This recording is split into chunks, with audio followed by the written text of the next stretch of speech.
মাদক উৎপাদনকারী দেশ না হওয়া সত্ত্বেও ভৌগোলিকভাবে বিশ্বের কয়েকটি মাদকপ্রবণ অঞ্চলের নিকটবর্তী বাংলাদেশ।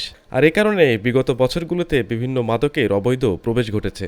পরিবেশগত ও অন্যান্য কারণে গোটা বাংলাদেশে উল্লেখযোগ্য হারে মাদকের বিস্তার ঘটেছে।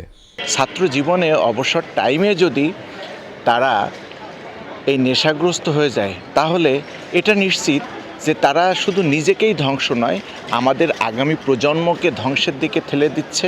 প্রতিবেশী দেশগুলো তারা তাদের এই নেশা জাতীয় দ্রব্যগুলোকে বাংলাদেশে ইন করিয়ে দিচ্ছে, খুব সহজভাবে ইন করাচ্ছে এবং তার মাধ্যমে আমাদের যে যুবক সমাজ আছে, তরুণ সমাজ আছে, তাদেরকে একদম ধ্বংসের মুখে ঠেলে দিচ্ছে। মাদক নির্মূলে কাজ করতে পুলিশকে নির্দেশনা দিয়েছেন প্রধানমন্ত্রী জনাব তারেক রহমান।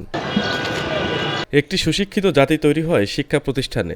বিশ্ববিদ্যালয় ও মেডিকেল কলেজ এটি সর্বোচ্চ স্তর। কিন্তু উদ্বেগের বিষয়, দেশের বিভিন্ন বিশ্ববিদ্যালয় ও মেডিকেল কলেজের বর্তমান ও সাবেক শিক্ষার্থীদের নিয়মিত মাদক সেবনের প্রমাণ মিলছে। মাদকদ্রব্য নিয়ন্ত্রণ অধিদপ্তর বলছে, তাদের জন্য এই মুহূর্তে সবচেয়ে বড় চ্যালেঞ্জ সিনথেটিক মাদকের প্রবেশ রোধ করা। তথ্য বলছে, পুরাতন মাদকদ্রব্যগুলোর চেয়ে নতুন মাদকে আসক্ত হচ্ছে দেশের শিক্ষিত এবং প্রগতিশীল সমাজের একটি অংশ। স্কুল কলেজ বিশ্ববিদ্যালয়ের শিক্ষার্থীরা মাদকাসক্ত হয়ে যাচ্ছে। তো স্কুল কলেজের চেয়ে বিশ্ববিদ্যালয় হওয়াটা একটু স্বাভাবিক, কারণ এখানে যে উন্মুক্ত বিচরণ ছাত্রদের থাকে, এখানে গার্ডিয়ানের তত্ত্বাবধায়নও সরাসরি থাকে না, কিন্তু তারপরেও তো এখানে একটা সিন্ডিকেট আছে যারা ব্যবসাটা করে। অন্তত 10 রকমের নতুন মাদকের পাশাপাশি ফেন্সিডিল, এলএসডি সহ অন্যান্য মাদক থেকে যেন কোনোভাবে বের হতে পারছে না সাধারণ মানুষ, বিশেষ করে শিক্ষিত তরুণেরা।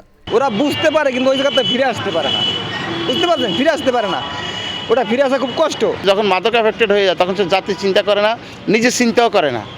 2024 থেকে 2025 মাদকদ্রব্য ইয়াবার জব্দের পরিমাণ বেড়েছে 90% এবং অন্যান্য মাদক জব্দের পরিমাণ আশঙ্কাজনক হারে কমেছে। সচেতন মহলের দাবি, সরকার, অভিভাবক, সংশ্লিষ্ট প্রতিষ্ঠান ও শিক্ষকদের সমন্বিত সিদ্ধান্তের মাধ্যমে মাদক নিয়ন্ত্রণ করা যাবে। তবে পুলিশ বলছে, মাদক নিয়ন্ত্রণে গত সরকার ব্যর্থ হওয়ায় মাদক নির্মূল একেবারেই সম্ভব নয়। Ripon Sheikh, Islamic TV, Dhaka.